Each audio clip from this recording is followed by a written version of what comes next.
يا مساء الخير. كل يوم تفتح الفيسبوك تلاقي بوست يقول لك الذكاء الاصطناعي هيستبدلك، وواحد تاني كاتب لك الروبوتات هتشيلنا من السوق، واحد تالت داخل يقول لك انا اتعلمت جرافيك في 4 سنين والذكاء الاصطناعي عمل الصورة في 4 ثواني. اهو احنا زمان كنا نقعد نذاكر وننجح ويطلع عنا عشان ندخل كلية، وبعد ما نتخرج نستنى الوظيفة. دلوقتي ال AI قاعد بيشتغل مكانك من غير ما يدخل تربية ولا يدخل تجارة. طيب يا جماعة هنستنى ايه؟ نستنى لما الذكاء الاصطناعي يشيلنا من على السرير كمان؟ طيب ايه هو الذكاء الاصطناعي اصلا؟ او زي ما بيحب يتقال عليه ال AI. ايه هو بقى ال AI؟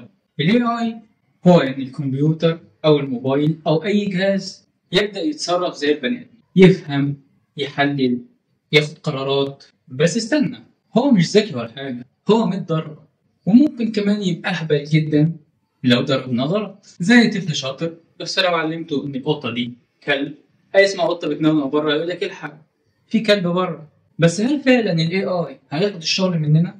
هنا بقى الناس اتقسمت نصين. نص قال لك الذكاء الاصطناعي هياخد مننا الشغل واحنا نقعد نبيع تربس على الكورنيش، ونص تاني قال لك بالعكس، ده هيساعدنا ان احنا ننجز اسرع.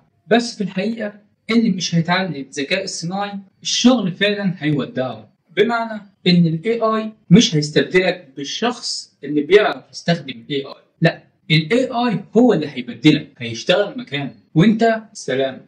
التطور بقى مخوفنا. الذكاء الاصطناعي النهارده بقى بيكتب مقالات وبيرسم لوحات وبيحلل بيانات وكمان بيرد على العملاء، وكمان ممكن يعمل افلام، ممكن يلحن. يعني الفنان بيقول لك الحق الاي اي بقى بيقلدني، والمبرمج بيقول بقى بيكود مكاني، والكاتب بقى بيألف بدالي، حتى المعلق الرياضي بيقول ده بيعلق عليا. بس سؤال، هل فعلا الذكاء الاصطناعي هياخد الشغل مننا؟ ولا لا؟ في شغلانات فعلا ممكن تروح، زي مثلا ادخال البيانات، الرد الآلي، وكمان الناس اللي بتعمل تصميمات بسيطة. يا تخلي الاي اي يساعدها في التصميمات دي، يا اما الاي اي هو اللي هيعمل التصميمات دي. لكن في حاجات الاي اي ما يعرفش يعملها، زي الابداع الحقيقي، المشاعر والتعاطف وفهم النكته والابتكار المجنون. الشغل ده فيه حس انساني زي التعليم، الطب النفسي، الصحافه الميدانيه وغيره. وطبعا التحايل المصري اللي مش موجود في اي صفر. يعني الذكاء الاصطناعي ممكن يرسم وش، لكن عمره ما هيقدر يرسم وش الست والدتك لما بتقابلك وانت جاي لها ناقص درجتين. طيب مين بيشتغل مع مين؟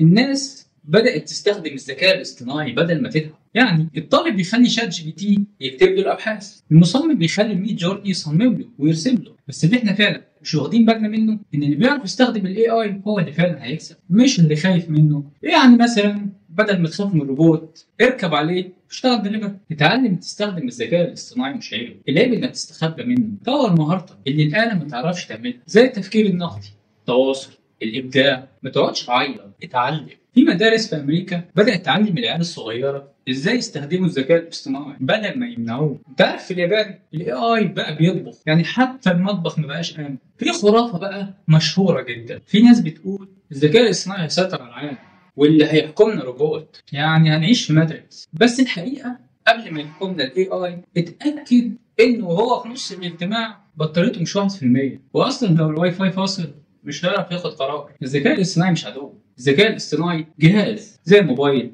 زي الكمبيوتر، زي الآلة الحاسبة، زي النضارة. اللي يعرف يستخدمه هيبقى أسرع وأذكى، وكمان هيبقى أقوى في شغله. أما بقى اللي هيقعد يعيط من بعيد هيفضل يعيط لحد ما الاي اي يشيله من شغله. الخلاصة احنا مش في حرب مع الذكاء الاصطناعي، احنا في حرب مع الكسل اللي جوانا. قبل ما تقول ان الذكاء الاصطناعي خطف شغلي، قوم اعمل شاي وتعلم تستخدمه ازاي يخطف شغل غيرك. سلام.